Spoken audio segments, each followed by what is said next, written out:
Hi and welcome to the second edition of video question answer with me. First of all, let me apologize for being a little late in my response. I was moving homes and quite busy with that, but that's all done now, so let's answer all your questions. First question is by Atif Mumtaz Khan. He asks, what and how much do I need to strictly eat for breakfast, lunch and dinner in order to lose fat and put on muscle?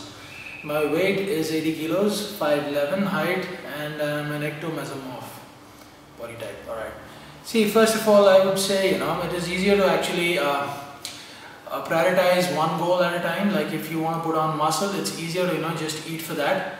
And if you want to burn fat and, you focus only on a fat burning kind of a diet, that way you achieve the goals faster. But if you want to take up both the goals simultaneously, first thing that you should know is the results will be slightly slower because you're not prioritizing any one goal. To give you an example, to burn fat you'll have to slightly start eating less than your body's requirement, and the deficit is what will come from your fat. But if you want to put on muscle, you have to slightly eat more than your body's requirement so that the additional calories are used in building muscle. Having said that, if you still want to clean up your diet and eat well, if you haven't done that for a long enough time, that should also give you a good amount of muscle gain and fat loss at the same time. I would say about 6 meals a day. You weigh about 80 kilos, so say about 200 grams of protein per day divided in 6 meals, and have about a moderate amount of carbs, maybe about 20-30 grams of carbs per meal, and about 10 to 15 grams of healthy good fats coming from nuts and olive oil and macadamia nut oil. And have a lot of veggies, include a lot of fiber in your diet. This way you should be able to see good muscle gains and lean out. Second question is by Pranay Kumar Lagadapati. Comment on intermittent fasting for bulk and cut. Intermittent fasting, in my opinion, is not really good. A lot of people do that to increase their growth hormone levels. But the problem is physiological growth hormone levels have really a very low impact on your body composition. Whatever studies have been done on intermittent fasting also show that the insulin resistance starts increasing in individuals, and your body behaves randomly to carbohydrates. So it makes it difficult for your body to actually burn fat after that, and it tends to store most of the nutrients as fat. So in my personal opinion, I don't think fasting has any place in building muscle or burning fat. Fasting might be useful in occasional detox to just give your body, your digestive system a break so that your body can actually take care of the other toxins which have accumulated. But to do intermittent fasting on a regular basis to increase your muscle mass or to burn fat, it doesn't work. If it would really work, people would just fast the entire day. It doesn't really work, So I would say eating every 2-3 hours periodically is much more beneficial for your body because it needs a sustained flow of amino acids and nutrients to build muscle. And even to burn fat, if you are fasting, your body starts going into a survival mode and it starts to cling on to whatever fat you have. It might give you a temporary boost in your fat loss, but on a regular basis, I don't see anybody gaining much in terms of muscle gain or in terms of fat loss. So Faraz, you advise cardio on an empty stomach in the morning for fat loss, but in the morning our metabolism is slow and cortisol levels are high. Now that the metabolism is slow in the morning, isn't it advisable to have some slow digesting carbs with protein and black coffee to kick up the metabolism and then go for a 40 to 50 minute of low intensity cardio? Well, I usually recommend empty stomach cardio to people who are very sedentary. That's like a quick tip that I usually offer to people who ask me how to lose weight. That's because such people have a lot of carbohydrate intake in their diet, and when they do that, there's a lot of lingering carbs even in their fasting, state in the morning. So for them, it makes sense to actually go and do it on an empty stomach. But for people who are watching what they're eating and they're not eating carbs at night, I would suggest have a protein shake in the morning before you do cardio.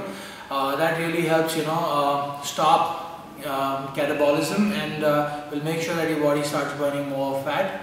But even if you don't really do that, and if you just go and do it on an empty stomach, if you're doing a low intensity cardio, your body should not burn muscle, because low intensity cardio basically feeds on a lot of fat. It does not feed on carbohydrates. So unless you're doing like a very high intensity interval training cardio, I wouldn't suggest eating a meal prior to it. Maybe a protein shake or just branching amino acids should do it.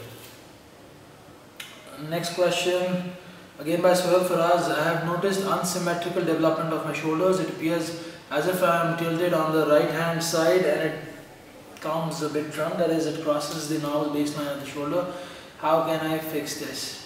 First of all, every animal, not just human beings, every animal is not symmetrical.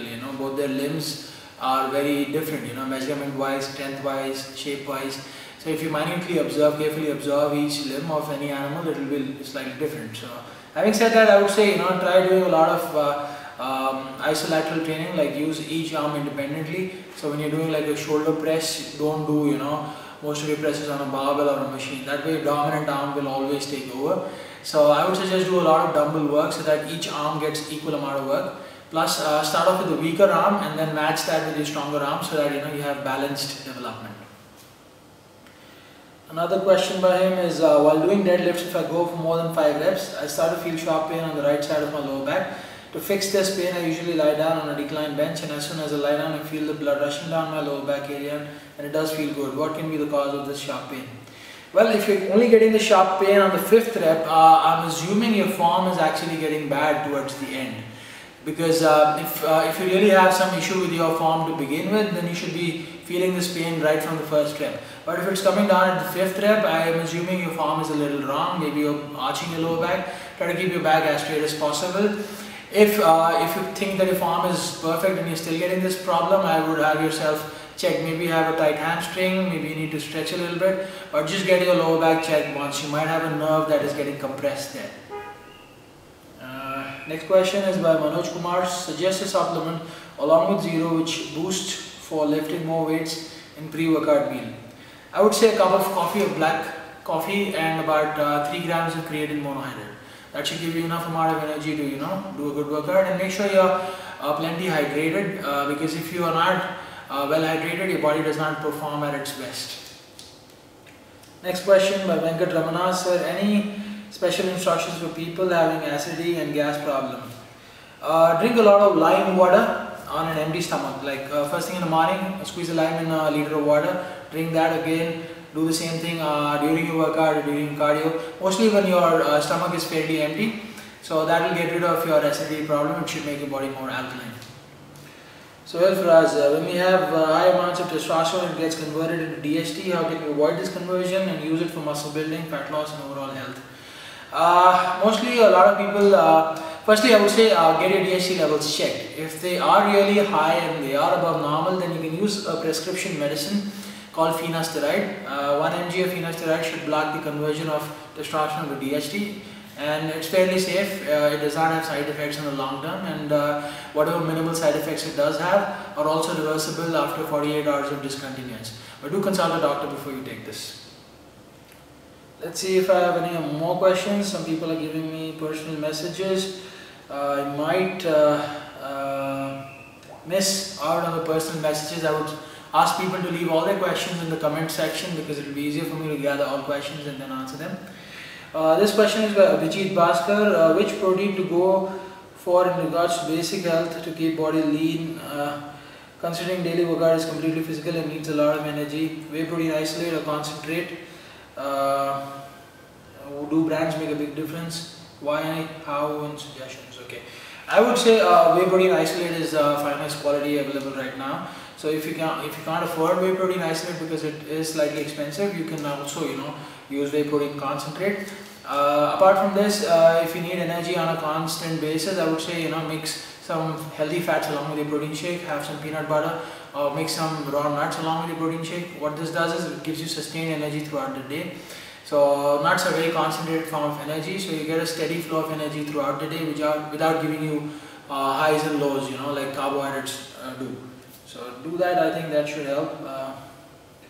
Let's see if I have any more questions. Ali Hussain asks, so what supplements to use for muscle building and fat loss? Any combination? I gained lots of weight, 110 kgs in 2 years, started workout again. Can you suggest a good supplement for fat loss and muscle building? I would say if you haven't tried anything, just start adding a lot of protein into your diet, either with your meals or with a protein shake. And add a multivitamin, some omega-3 fatty acids. These should be the foundation of any weight loss and muscle building program. They help you build muscle and burn fat. Once you plateau with the results using this program, then you can advance to other supplements. But with at your weight and in your condition, I would say omega-3 supplements, omega-3 fatty acids, that's fish oil, about 2 to 3 grams a day. A multivitamin, a good multivitamin like say AST Multi-Pro 32X or an animal pack, and maybe about 2 shakes of Zero a day mixed with peanut butter should help you a lot. Let's see if I have any more questions left. Really like the videos. I guess that's it. If I've missed any more questions, I should, I will cover them up in my next video Q&A. But please make sure that you put all your questions in the comment section. I don't get a chance to read all the personal messages that I get on my Facebook page. It's easier for me to look at the comment section and answer those. I hope this video helped, and I'm sorry for the late reply again. I will be more prompt in my replies again, and looking forward to helping you again.